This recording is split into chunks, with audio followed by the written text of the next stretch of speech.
Elas são mães e acusam os ex-maridos de abusar sexualmente dos filhos. Mas para a justiça, as histórias foram inventadas para prejudicar os pais. As mães acabaram sendo punidas pela lei de alienação parental.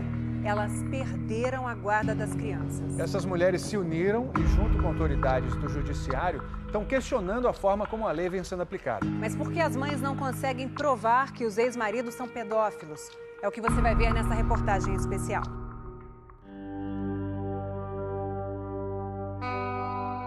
Um dia, eles decidiram viver sob o mesmo teto. Decidiram ter filhos. Um dia, já não havia mais espaço para os dois na mesma casa. Eles deixaram de ser marido e mulher, mas continuaram sendo pai e mãe. Só que o relacionamento que nasceu do amor virou guerra e os atingidos, os filhos. Os nomes das pessoas envolvidas nessa reportagem foram trocados para preservar a identidade das crianças. Soraya já estava há 1 ano separada quando diz ter começado a ouvir o filho se queixar. Meu filho voltava para casa das visitas reclamando e se queixando de algumas coisas que o papai fazia com ele e que ele pedia para parar e que o papai não parava. Aquilo foi um choque. Então,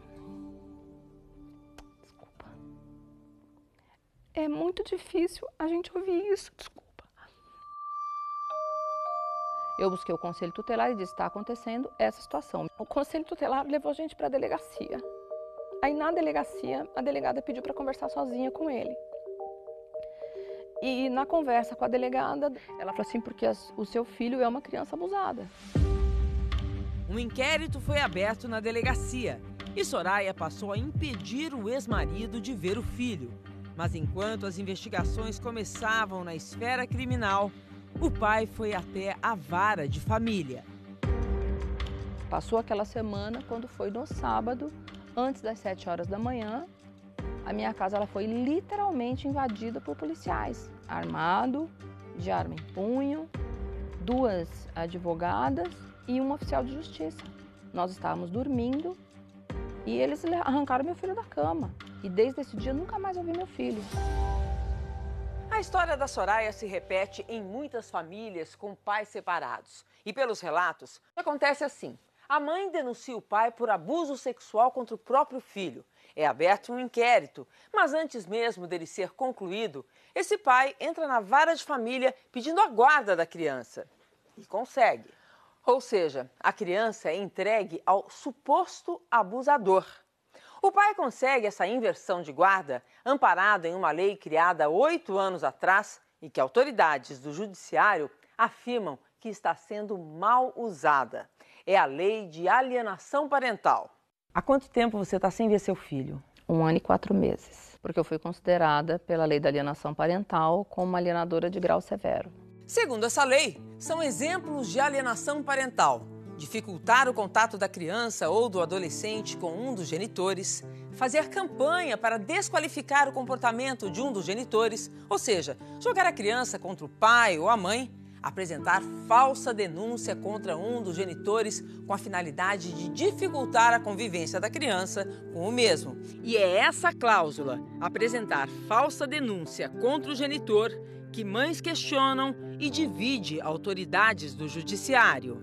A lei pareceu surgir para dar um apoio a muitos pais que realmente são alijados, são afastados da criação dos filhos, mas por N outras questões, por disputas, por rancor. Só que, ao contrário do que se esperava, essa lei vem sendo utilizada efetivamente para a reversão da guarda, a mudança da guarda da mãe para o pai, em casos em que, sim, existe abuso sexual. O judiciário brasileiro, sem dúvida, ele é carente de recursos.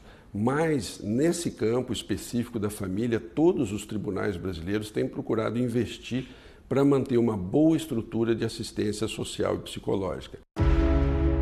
O juiz ele toma a sua decisão de maneira fundamentada. Se ele inverte essa guarda, por alguma razão, ele entendeu que havia elementos suficientes para inverter. No depoimento que deu na delegacia, O filho de Soraya, com 5 anos na época, disse: "Uma vez eu conheci um irmão do papai. Ele mostrou o pipi para o meu pai. E eu peguei uma faixa ninja de uma fantasia que eu tenho e coloquei no meu olho, que eu não queria ver nada."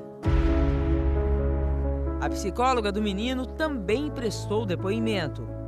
O pai apresenta uma tendência ou um perfil de pedófilo e exibe filmes pornográficos para o menor. Mas esses depoimentos na esfera criminal não mudaram em nada a decisão da vara de família. Eu fui na internet e aí, entendendo a lei da alienação parental, eu conheci uma página onde tinham várias pessoas fazendo um monte de questionamento porque tinham perdido a guarda dos filhos.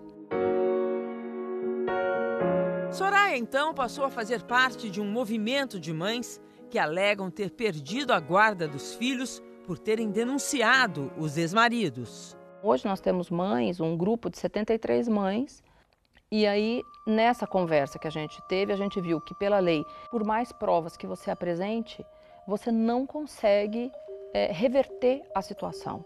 Uma vez alienadora é sempre alienadora. Todas acusadas de terem feito falsas denúncias de abuso contra os filhos, depois de terem passado por uma perícia por psicólogos e assistentes sociais a mando da Justiça. E você foi acusada de quê? Eu fui acusada de ter desequilíbrio sexual, de ter inventado ou fantasiado situações que nunca ocorreram. O diagnóstico remete ao nome de Richard Gardner, um psiquiatra americano que ficou famoso no final dos anos 80 e morreu em 2003. A teoria dele inspirou o ponto mais polêmico da lei de alienação no Brasil. Segundo essa teoria, a mãe ou o pai são capazes de fazer uma lavagem cerebral e implantar falsas memórias na cabeça das crianças. Lia é acusada de ter feito isso com seus filhos de 7 e 9 anos. A conclusão foi de que eu estaria inventando esse abuso. Influenciando as crianças? Influenciando as crianças a contarem coisas que não aconteceram. A única coisa que eu fiz, que eu faço, que eu estou fazendo e que eu vou fazer até o dia que eu morrer é tentar provar que eles não estão mentindo. Pela teoria de Richard Gardner, um dos pais pode fazer a criança acreditar que foi abusada sexualmente pelo outro. A isso ele deu o nome de Síndrome de Alienação Parental. Mas, segundo esse advogado americano, especialista em direito de família, essa síndrome nunca foi reconhecida por nenhum órgão de saúde nos Estados Unidos. Muitos países adotaram essa teoria completamente sem fundamento. Ela criou raízes e se espalhou. Ela se tornou um problema na Austrália, na Irlanda, em Israel e eu percebo agora que também no Brasil.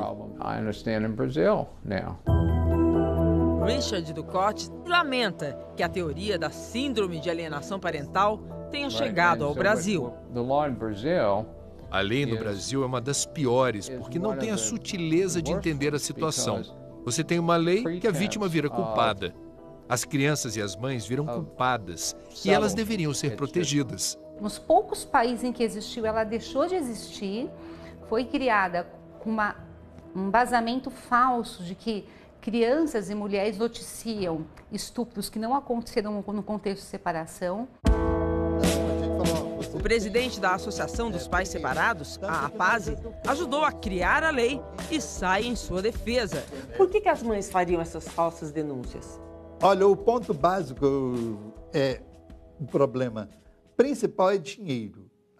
Não quer perder a pensão alimentícia. E o ponto segundo é que ela pode estar amando o homem, né? E não quer perder aquele homem, ou quer se vingar do homem porque ela perdeu o amor dele. Bianca garante que não tinha problemas com o ex-marido. Você foi casada há quanto tempo? 6 anos. Eu quis me separar, mas com conversas, sem problemas. Por isso, ela teria demorado para desconfiar do marido. Bianca tem certeza que ele estava abusando do seu filho de 4 anos. eu fui buscar a justiça. E aí começou um segundo abuso, que é o abuso do Estado.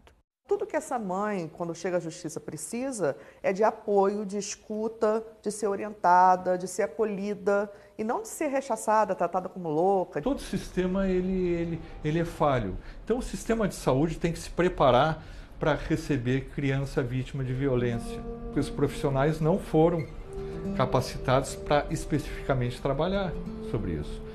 O sistema de justiça, a mesma coisa. É uma realidade que está tentando se mudar no Brasil. Quantas vezes por semana você vê seu filho hoje? Eu vejo sábados e domingos, no período da tarde, com uma pessoa me vigiando.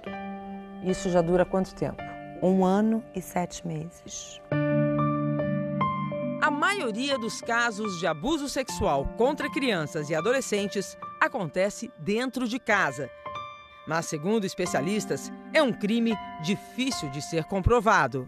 É muito difícil comprovar um crime sexual, porque os estupradores, em regra, não mantêm uma relação sexual completa com as crianças, ou seja, tem que ser apurada, mas tem que ser apurada com o viés e com a compreensão de que é uma violência que, em regra, não deixa vestígios.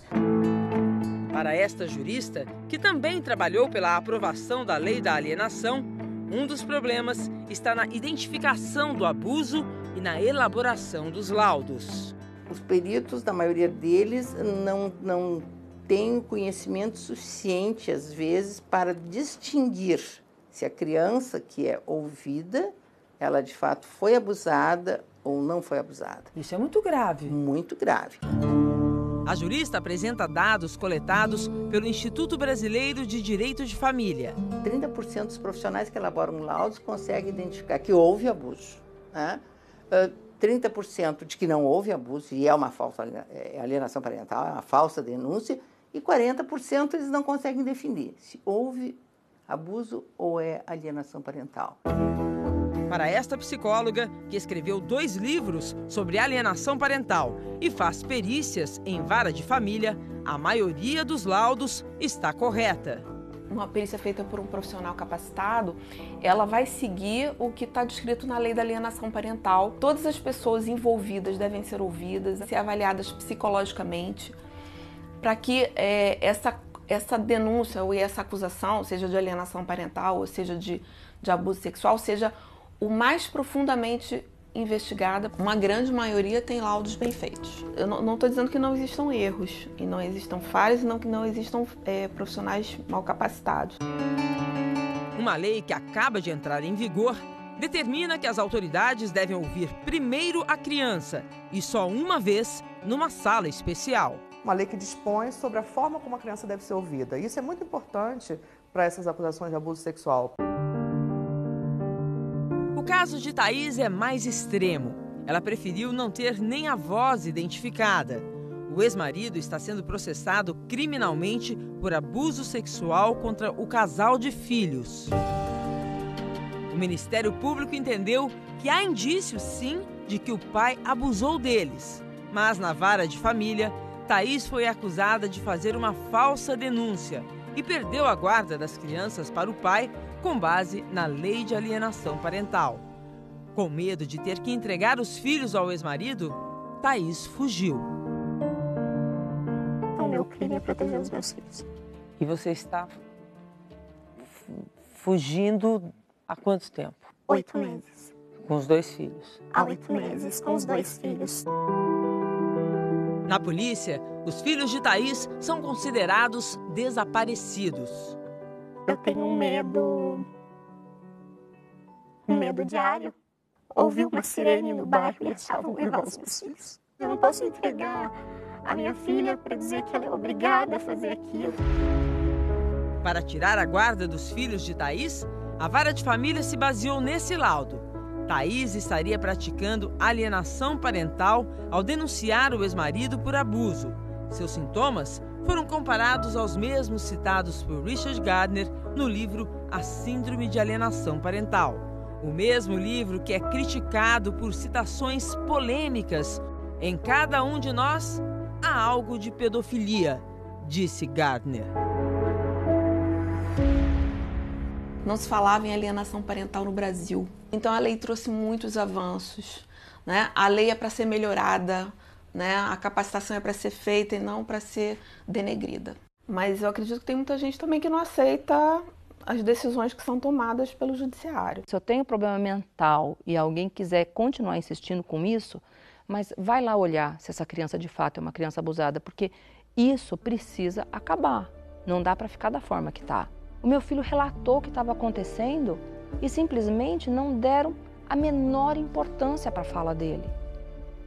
Não fizeram nada. Quem vai se responsabilizar por isso?